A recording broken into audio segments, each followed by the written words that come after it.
Right, hello everyone, and welcome to the latest in our webinar series.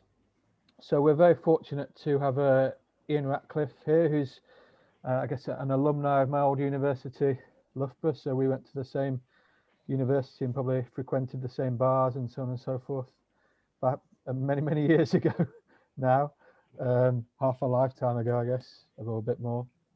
So I've asked Ian to come along and do this webinar because for those that are involved in the Kickstart scheme, in order to do the scheme successfully and be successful with it, and to try and beat the system to a certain extent, you've got to try and get the proactive people. You've got to recruit the people that are actively looking for a job, because as we learned on the last webinar with Simon Hartley, if one of your traits that you're looking for, the character traits, is people who are hardworking, willing to learn, proactive, all those sort of things, then you need to look for those sort of people. So I've asked for Ian to come along and explain how you recruit really good people via job sites and so on and so forth, because if you just rely on the job centres, then you're going to get a mixed bag of the sort of people that come along. So Ian's going to do a bit of a talk around how to put a really good job ad out there, and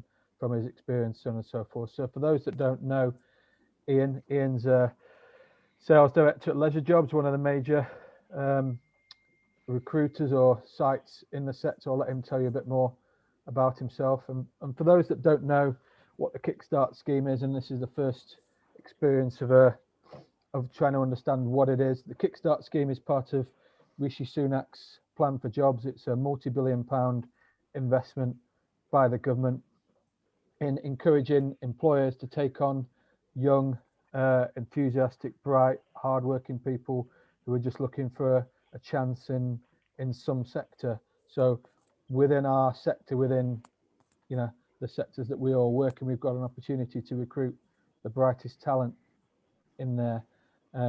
So these places are fully funded for 6 months, for 25 hours a week. It's a fantastic opportunity to use it to help your business grow or bounce back, or to take someone on to do marketing for you, or to take someone on for business administration, or for delivery, or a combination of those things. It could be in any role, as long as they're 18 to 24. They qualify for the scheme through being on Universal for credit for 3 months or more, which technically classes them as at risk of long-term unemployment, but in reality it's people that have left school or university in June and come out into the worst jobs market, or people who worked in a business or a sector that's struggling and have had to make them redundant.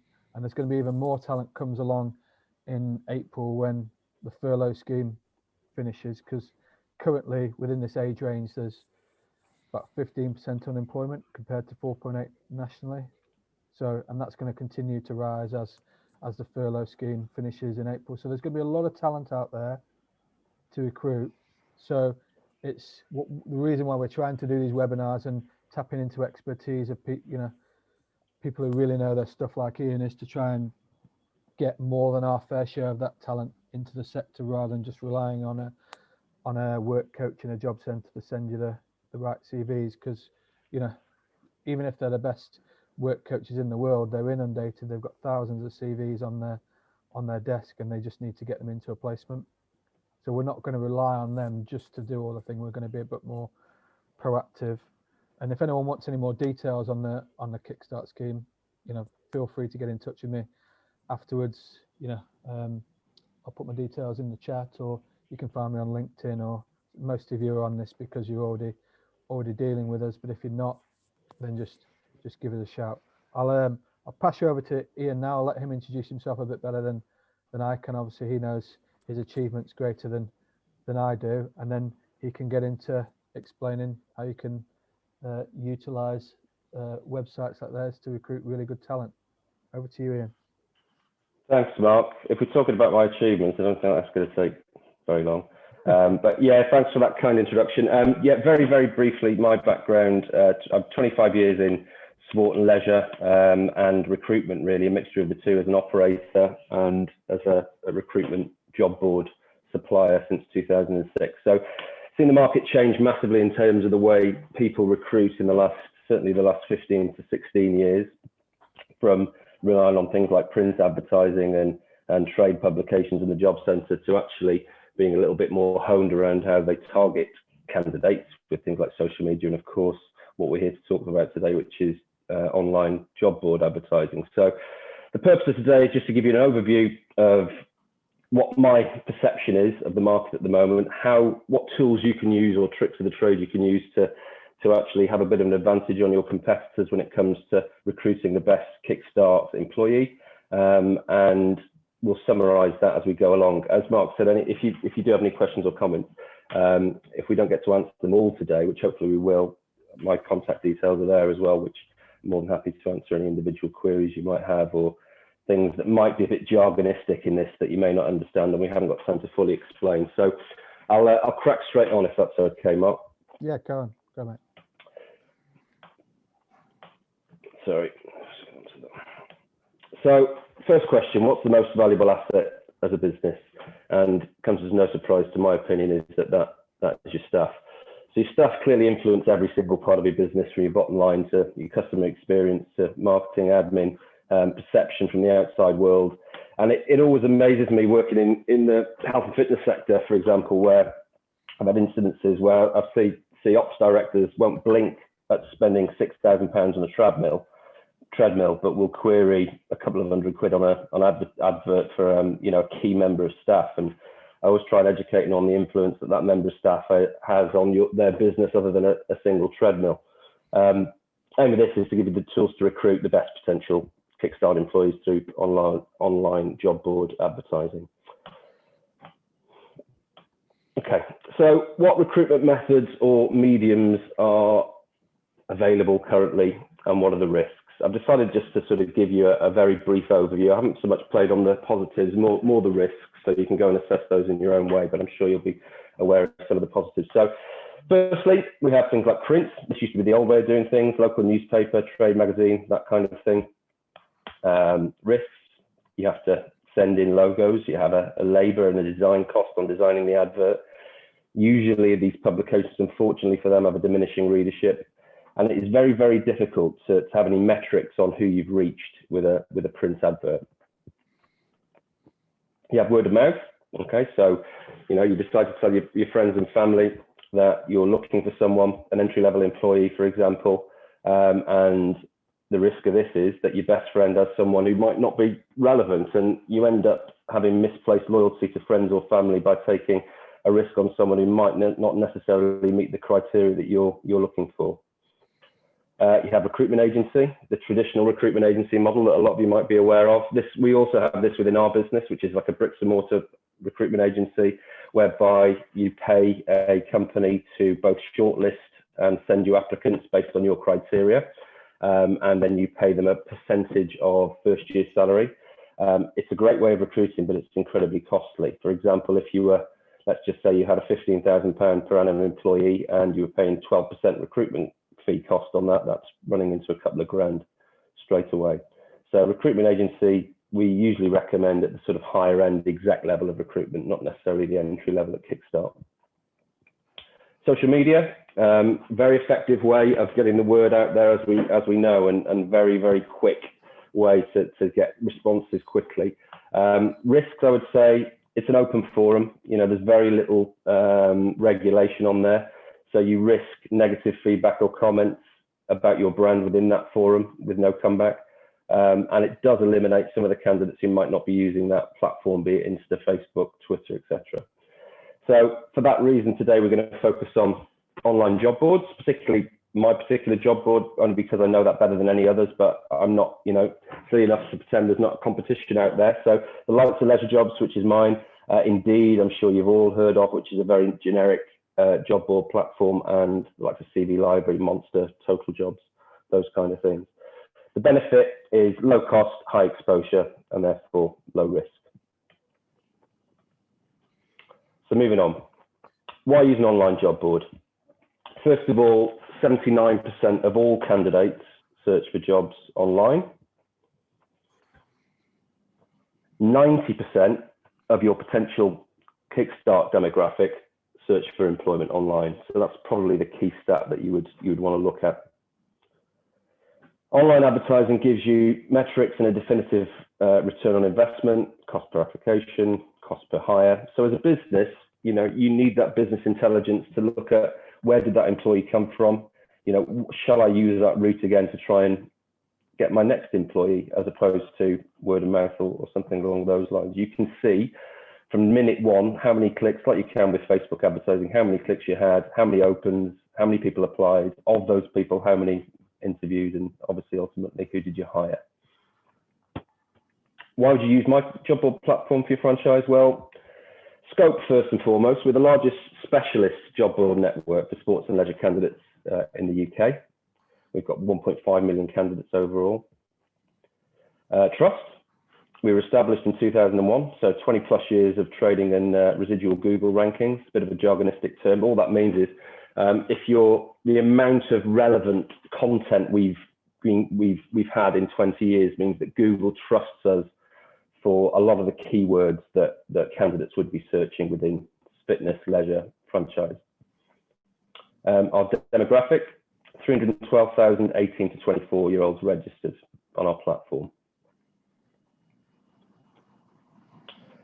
We're going to focus now on more the sort of tricks of the trade, really. So what I've seen 1,000,001 times is that when people advertise online, they'll send you a Word document which they've copied and pasted from a job description from somewhere else that doesn't really tell me the story about their brand, that doesn't really hone in on exactly what they're looking for in terms of personality traits of the candidate, and to all intents and purposes sends out a message that doesn't really give a targeted approach to recruitment. So the aim of this is to try and get it specific, bespoke to what your offering is, and to try and get the most relevant candidate for the job. Okay, so the first thing to do is to put yourself in the mind of the candidate. What terms would they be searching when looking for a job opportunity? Job title. I'm not sure if you're aware of that acronym. Keep it simple, stupid. We want to make sure that the title of the job is searchable. So, for example, I've been a little bit, you know, over the top here. Sports coach Birmingham is a very good job title. Multi-activity experience specialist West Midlands, which could be the same job, is a very bad job title. And I'll tell you why. The reason being that people will search the term sports coach as a generic term on search engine platforms within job boards. They're not going to be searching that over convoluted multi-activity experience specialist. So keep it as simple as possible when it comes to both the title and the location, and what the most popular search term would be for that particular job title. What you call something isn't necessarily what the candidate would call something. So just to reiterate there, the aim is to optimize the job title on both search engines and job board algorithms. The simpler, the better. So number two, the actual meat and the wording of the advert. This is extremely important. So what we see 1,000,000 times is, this is what we want from you. So the opening paragraph was that you must be this, you must have this, you must live here. Okay. And people forget we're trying to sell to the candidate. This is a very competitive job market with a lot of candidates on the market at the moment due to obviously the pandemic and economic conditions. And we're trying to sell to that audience. We're trying to hone it. We're trying to get the best candidates we possibly can. So the opening paragraph of saying we need X, Y, and Z, in my opinion, should be, who are you? What does your company represent? And what makes you special and unique? E.g., Soccer is a family business with family values. We aim to give every child between 5 and 12 the best possible experience, whether that is pure enjoyment or a progression to a higher level. So something evocative, emotive, that gives an experience and an overall feeling that's slightly warm and fuzzy to someone, as opposed to you need to be X, Y, and Z. Sell the opportunity. What are the benefits, rewards for the candidate? These don't have to be tangible. So in other words, it doesn't have to be money, it doesn't have to be pension schemes, it doesn't have to be career progression. It can be things such as flexible hours. It can be things like gaining meaningful coaching experience. It can be training. It can be money. Some examples there that I've put on, but try and sell the opportunity. We've seen coaching companies advertise with bullet points such as Christmas Day off. Now, that's obvious, of course. No one's going to be coached on Christmas Day, but in terms of grabbing attention and a perceived benefit, that can actually wake someone up and give you a little bit of a uniqueness to the ad. So these are some examples, but obviously you'll have your own depending on what your business model is. So selling the opportunity in the second paragraph would be one of the most important things. Okay, continuing with the advert wording. This is the time now to define your non-negotiables. So in other words, you must be X, Y, and Z. Status and location. You'll need to be a current UK resident within daily commutable distance of X. Shift patterns, minimum availability criteria. We want to lay these out. We don't want to be appealing to people who can only work one Monday afternoon a month. You know, we require candidates who can work evening and weekends. Qualifications. So if they need a sports leader qualification or a specific qualification within your business, this is the time to tell them. And experience, if you want them to have any minimum experience of, 1 year customer facing, great. If not, not necessary, but examples of what you can lay out as your non-negotiables. Okay, and then the final part, in terms of the layout of the wording, would be to resell the benefits and call to action. So summarize, an example there. And a closing date for applications to stimulate a bit of urgency. Okay. The next section is something that not everyone's aware of because it's a bit of a trick of the trade. It's called keyword loading. Some people might have heard of it in advertising before. I'm sure some of you have. It's where you repeat the job title within the wording in the advert in order. So when anyone searches that particular job title, you appear further up the rankings than, for example, a competitor. So most job boards or internet job sites will reward keyword loading up to a maximum repetition of 5 or 6 times within the text advert. Their algorithms will give you a superior ranking when a candidate searches via a keyword. So here's an example. So if you're looking for a football coach, for example, here's how you might, it's a bit overkill this because you've got the entire ad to lay it out, but you'll see the word football coach repeated so that when a candidate searches, it's going to say, hang on, this is really relevant. It's got it 4 times. There is a danger, and I would never recommend putting it more than sort of 8 or 9 times, because then the same algorithm can treat your advert as spam. And we've seen examples of recruitment agencies when they're advertising with us actually putting in invisible text in white text just 100 times the same advert title. So it's invisible to the candidate, but their perception is it's going to jump up the rankings. That's not true. We actually optimize it between sort of 5 and 8 times in terms of that repetition. But it's still got to read well grammatically, which is a bit of a trick in itself. Some additional tips on online job board advertising. Should you disclose salary or hourly rate? Now, this is my opinion. If you disclose pay or the pay range, which gives you a bit of a get out clause, the pay range, it leads to more relevant applications. You don't necessarily want under or overqualified people applying to your vacancy. So if you are happy to disclose it, I'd say do so in all instances. The exception would be where you may have a close competitor paying significantly more for a similar job, and then possibly be a bit cheeky and just list it as competitive rather than the specific amount. And then when that candidate comes to an interview, you can sell the additional non-tangible benefits rather than it just being all about money. Job boards are not just standard advert listings. So you jump on Indeed, you'll see hundreds and hundreds of thousands of advert listings for jobs. There are a lot of additional products rather that job boards offer in addition to advert listings. And if you want to spend a bit more, if you've got the budget, these are ways to actually possibly more quickly and more effectively attract the best candidates. So for example, promoted or sponsored listings. So a promoted or sponsored listing will traditionally put you in a fixed position, possibly the top 5 adverts within a specific sector. For example, as we're on it, sports coaching. So you may have, like on our job board at the moment, around about 300 jobs live within that sector, but yours will always remain within the top 5 listings, almost like a sponsored Google AdWord, instead of chronologically dropping down the listings as time goes by. So it's greater exposure. On our platform, those adverts receive 3 times the response rate that a standard advert gets. Okay. We have something called a targeted Eshop campaign, which is essentially a mailer where we send out an HTML email to a specific demographic, which I'll show on the next slide. And that can be, for a small franchise, that could be a very specific localized demographic. For example, all sports coaches registered within a 10-mile radius of Solihull, or it could be for more of a nationwide franchise, all qualified swimming instructors nationwide. Can also be good for those of you who are looking to expand your franchises and recruit new franchisees. It can be a good tool for that as well, but that's a different subject. Finally, on additional products, we have CV database searching.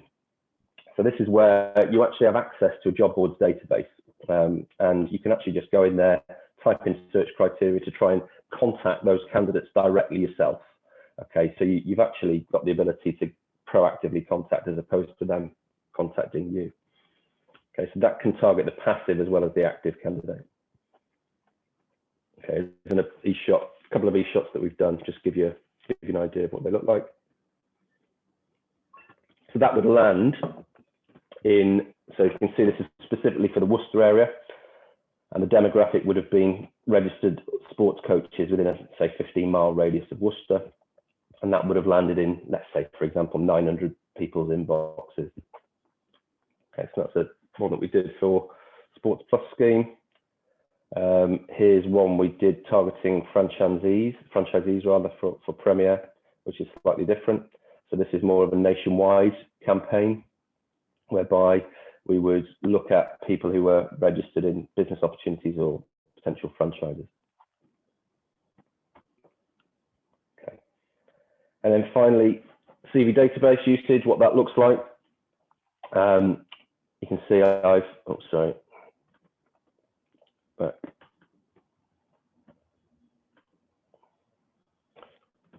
sorry, I'm going to just jump ahead again.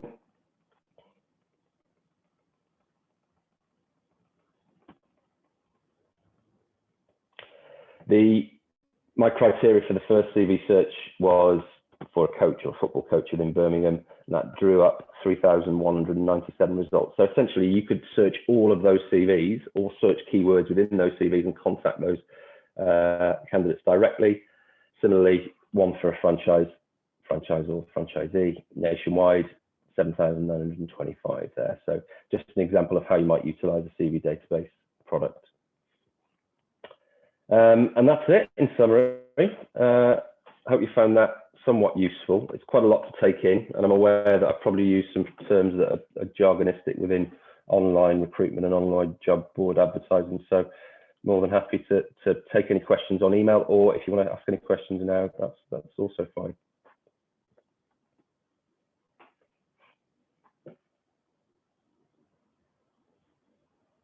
So has anyone got any questions? They want to raise their hand or put it in the chat or those sort of things? Or I've got a few questions I can ask Ian.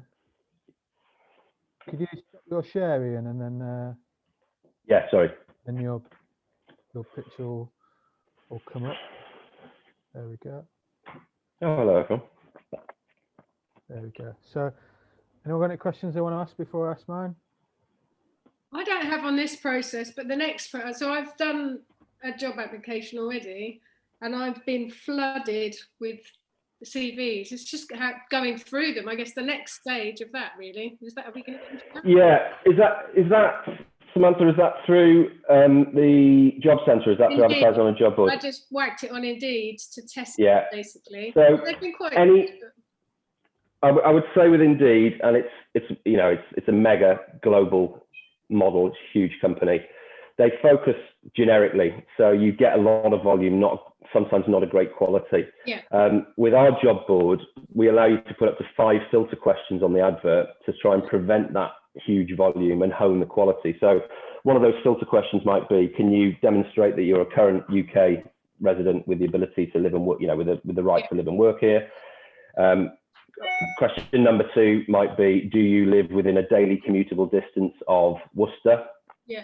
Question number 3 might be, can you commit to working evenings and weekends, and so on and so forth. But what that does, they have to answer those questions before they can proceed with the application. Right. So it reduces the volume, but it increases the relevant quality.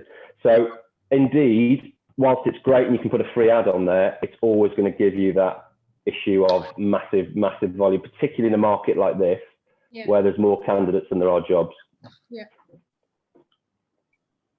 Okay. Thanks. No Any problem. other questions from someone who want to raise their hand or unmute themselves or whatever? Give you a second, and then I've got a couple. If nobody, as nobody's forthcoming, Ian, I had a question about kind of how would you combat. So say we put an ad on your site. What would be a best practice of then using that with my own networks of social media and so on and so forth? Would you recommend? Yeah. Kind of I would.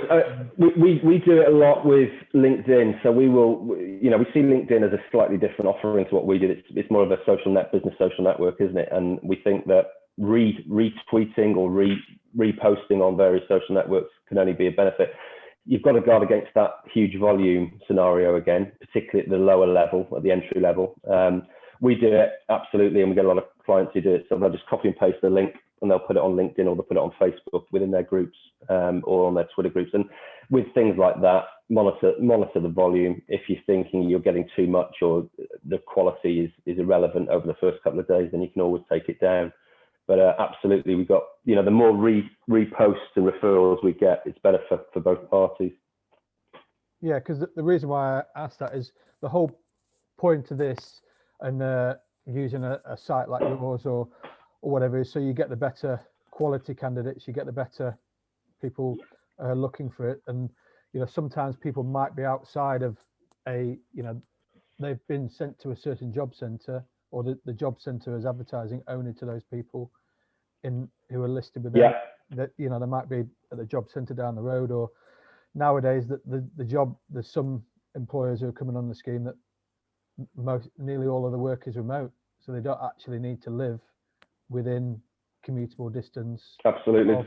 Of us. So there might be specific forums that people could use, that they, once they've done a job ad with you and done all the specific stuff, or a site like yours or whatever, then they can then post it on, like say, LinkedIn or specific forums. Absolutely.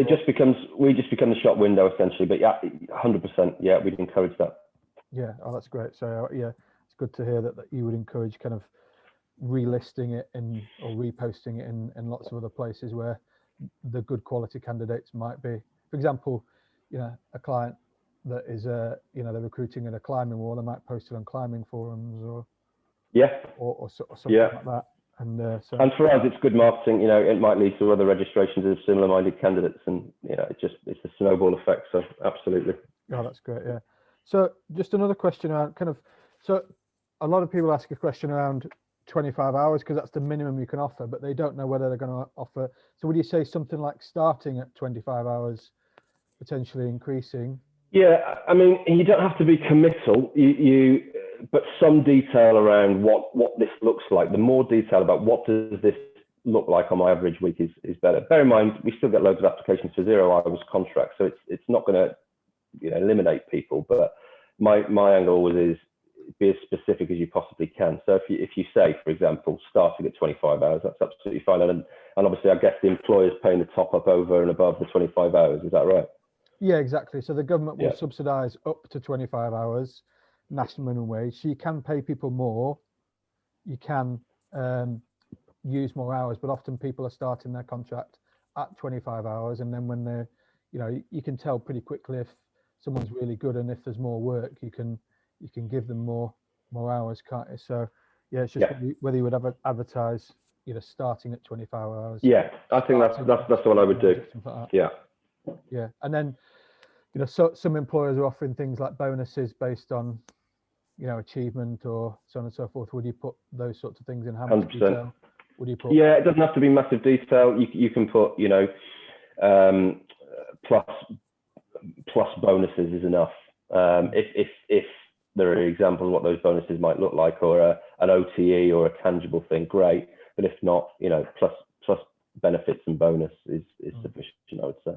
Yeah, and the last one for me is kind of any other ways of standing out, because there's going to be loads of adverts for Kickstart positions at national minimum wage, 25 hours a week across various different job boards. So how would they stand out?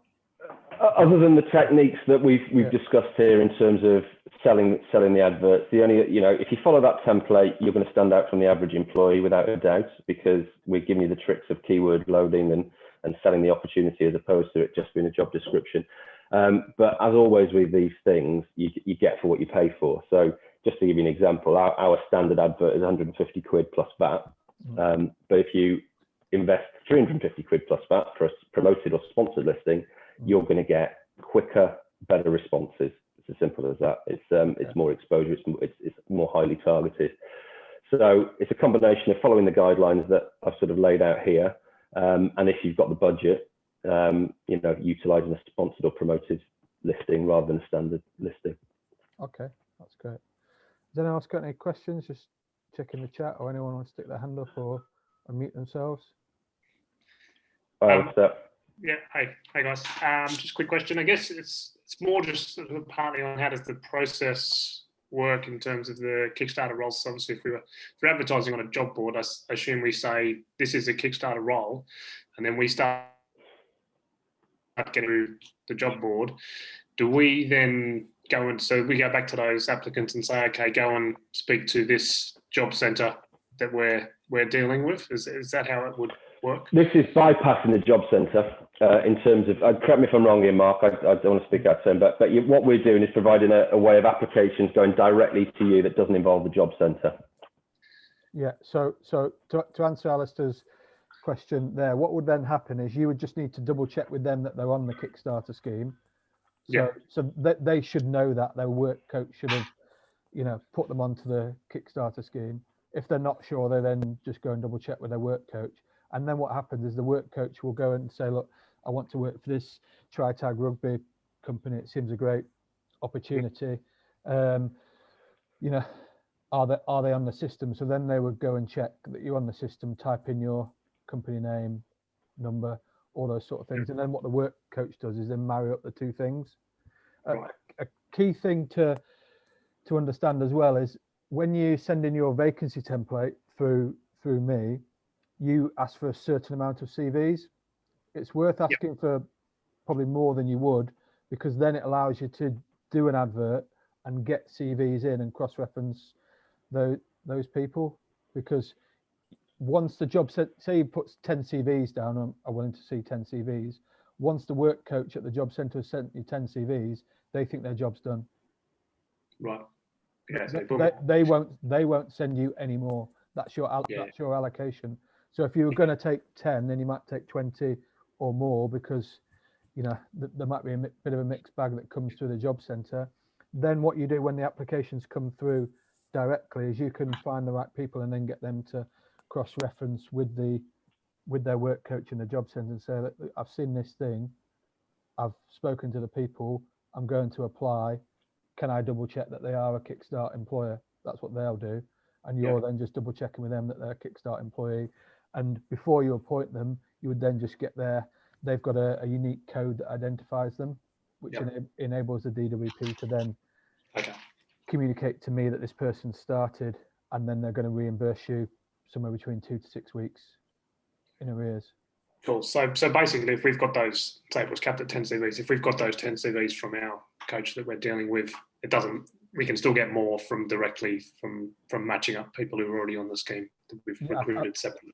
Yeah, I think so. But as a general thing, I would ask for more CVs than you think you need. So what you don't want to happen is you're approved, and then the next day you get sent 10 CVs from the job centre, and they're all pretty average or poor, which means that they then think they've sent you enough, and you've got more than enough CVs to to recruit the right person. So just give yourself a bit of wriggle room Yep. in terms of CVs. And then when you find the right person, you just kind of say, look, the job's no longer there. The once that's been reported to the job centre, they will then take the job off the system effectively. You know, Yep. but typically they tend to, you know, that they're very inundated, so that, you know, it's not a Yeah. smooth process as you. And those, in terms of the people that are eligible for the Kickstarter scheme, they'll have had to have been on Universal Credit for 3 months to be able to get that code, or whatever it is, to say they're on it. Yeah, typically. So the odd person is fast tracking that because their work coach will allocate them before that, but typically they've got to be on for 3 months plus, which, you know, then classifies them as at risk of long-term employment. But say someone comes to, we've had it with other people where they, you know, they've found the job but they're not qualified for the Kickstart scheme. They then have to go to the job centre and register for Universal Credit, and then maybe speak to their Kickstart, speak to their work coach to get them onto the Kickstart scheme, maybe faster than 3 months, because otherwise they're waiting 3 months to apply for a job. But yeah, don't advertise until you get approval and you know you're on the DWP system, because Yeah. you know you will get a letter through from the DWP saying, or that you're now on the system. Okay. Effectively. And in terms of when you get on the system, how quickly have you found that other clients have been getting CVs sent through to them? So it's fairly quick after that point. And again, Yeah. one of the challenges is that the work coach, and this is another reason for using a job site like Ian's, because one of the challenges with just using a work coach, they're sending you, say, your 10, 15, 20 CVs. Those people are then meant to apply, but then some of them aren't, because you know you're getting the reactive ones. You're not. The whole point of utilizing a job site like this is you're getting the proactive people. Yep. Who are, you know, desperate for work and doing everything they can to get work, rather than waiting for someone to send their CV in, and, you know, that laissez-faire attitude, or I can take it or leave it. What you're looking, or the opposite of what you're looking for, is you don't want someone that has just been told to apply, otherwise they'll lose their benefits. Yeah. You know, one client, for example, took on a master's student, because that master's student, although massively overqualified for a national minimum wage job, would rather work 6 months in a placement than just claim benefits and wait till a better job market's available. They feel it's better for their CV to have done 6 months in a job that's kind of beneath their qualifications, Yeah. than have done nothing. So Can I just share a bit of my experience that I've just had? I said I've been inundated with job applications from Indeed, but we've put it on our website as well. And what's been really good is there's people that have seen it on Indeed. So out of the 70 applications that we've had, I've got 10 really lovely emails from people who've independently gone and found our website and written a really great letter about where they're at and what they're doing. So whilst I think that's probably the way that I'm going to try and filter those ones down, because you can see that those are the people that are not just pressing send CV, they've actually gone out of their way to write a letter, see what we're about. So that's been really helpful to do, to just make it really easy via our own socials and the website to find a way to us, even if they've seen the job advertised somewhere else. So it's been useful. yes, I completely agree with that, Sam. And again, that just relates back to the webinar we did with Simon Hartley around kind of putting stages in and finding people that display the character traits that you want. But one of the character traits that most people want is kind of initiative, hardworking. So that, you know, the fact that they've put some personalized stuff shows that they care, rather than kind of generic cover letter with generic CV, so on and so forth. So that, you know, that's what you're looking for. You're looking for the proactive people, and then from those proactive people you can find the right person. So is someone want to speak there? Me, Avril. Hi Avril, you okay? Go on. Just a quick question. Because we were talking around, they had to be on 3 months universal credit, whatever. Would you have to list that in, Ian was talking about the questions where you put, can they demonstrate that they live and can work in the UK? Do they live in a commutable area? Would you also have to put in there that this was for Kickstart, so had to be on 3 months universal credit, or would you not mention that? So Ian can correct me if I'm wrong, but effectively what I would say is you would put it in as part of the advert, would you not, Ian? I'd do both. I would do both. Yeah. Because if we're only allowed to accept applications, Avril, that are from registered Kickstart candidates, then yeah, you would probably have it at the top of the ad in capitals. Something along the lines of, please bear in mind we're only accepting applications from current registered Kickstart candidates. And then in the filter questions, like you correctly just said, I would reiterate it in there. Can you confirm that you're, I don't know what the term is, Mark, but a current registered Kickstart candidate? I would say something along the lines of, kind of currently registered on the Kickstart scheme or about to be registered on the Kickstart scheme. So rather than saying, are you on universal credit, I would say, are you registered to be part of the Kickstart scheme or about to be? Because they might be on universal credit but need to get flagged up by their work coach. Okay, that's fine. Thank you. Yeah. Okay. So any more questions? Go on, Alistair. Yeah, I guess in terms of using a website like Leisure Jobs, would you? So we've got about probably, I think we put in for about 7 or 8 different Kickstarter jobs, but some of them are fairly similar. And in terms of some of the sort of description we went through for the job advert, you could probably combine in terms of the type of people we're looking for across some of them. So I suppose the question for Ian is, do you get many employers who put sort of a more general advert up that may be actually for a number of different jobs? No, is the quick answer. And the reason being is the way our algorithm works is that you receive, like you would on say for example, you're registered on a estate agent site like Zoopla or Rightmove, you'll receive daily alerts on houses that match your criteria, i.e. your budget range, your location, minimum bedroom size, etc. It's exactly the same with jobs. If they're similar, say for example, they are all sports coach jobs, one's rugby, one's football, one's tennis, we could put them under the generic hat of sports coach, certainly. But if they are different disciplines in different locations, in order to generate the right interest from the right candidates, they would need to be individual adverts. Unless you do a nationwide campaign, if you had truly nationwide presence, and for example, you wanted to do climbing coaches nationwide, and then you could receive applications from all over the UK. But if it was a football coach, an administrator, and a marketing executive, for example, they would have to have different adverts. You would need to combine them. And we do rates based on bundles of adverts as opposed to just replicating that 150 quid each time. There's incentives around that. If we can save you some money and we think we can get away with it, we will. But by and large, as it's linked to a sort of geocode on Google Maps and whatever the criteria the candidate has set out in terms of their registration process, it would need to be specific rather than generic. Yeah. Okay. So what sort of discount do you get for the bundle rates? So we do 3 ads for 360, so that's 120 quid an ad, and we do 5 ads for 500, which is 100 quid an ad, or we do 2 grand for the year, which is unlimited advertising for franchisees.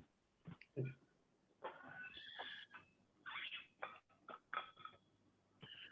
I suppose whilst you're on that, in terms of one-off like franchise recruitment campaigns, how much do you charge for those sort of mail shots you're talking about? Their rate card of £1,000. But again, I'll talk to Mark about it, but we can apply some discount codes for things like that as well. Okay. Cool. They're the ones that, in terms of value, particularly if you're doing it on a nationwide basis, they usually deliver immediate results, and obviously you're tapping into our database, which is why it's a higher rate card than what sort of front end ad. What sort of number of leads would you expect for a campaign like that? Mark asked this last week. We average between 3 and 5% click rate. So it's more about what working backwards from that. What is the demographic number we're sending it out to? So if we're sending out to 10,000 people and we're expecting say 4% click rate, we know we're going to get 400 people who are going to click on that apply link. Then there'll also be a drop off probably to the people who complete that application form of those 400. So that's as much as I can say. It can be as high as 10, 12%. It can be as low as 0.5%, depending on the quality of the message, the brand, the call to action, the incentives, all those variables. But on average, it's between 3 and 5% engagement rate. Okay, cool. Got a quick question here, Ian, from Andrew McAllister on the chat. Yeah. Does a 2K per year include top jobs? No, that's the basic package for unlimited listings. And we actually create a mini site as well for you. So we build a mini site based on your brand within the Leisure Jobs platform, which allows you to communicate up to 10 pages of content. So that can be video footage, it can be testimonials from existing franchisees or existing employees. It can be what makes us unique, a day in the life, whatever you want to do. So we build that for you based on your content as part of the 2K. That's great. You can, if it was a bespoke package, so Andrew, just in answer to that, if you said to us, listen, we think we'll probably need 6 promoted jobs a year, then that we just create a bespoke package around that and come back to you with an offer of 2.5 grand or whatever it might be that particular quarter. Okay, does that answer? I think, yeah, Andrew said that answers his question in the chat. Right. So thanks for that. Any other questions that people want to ask while we've got Ian on?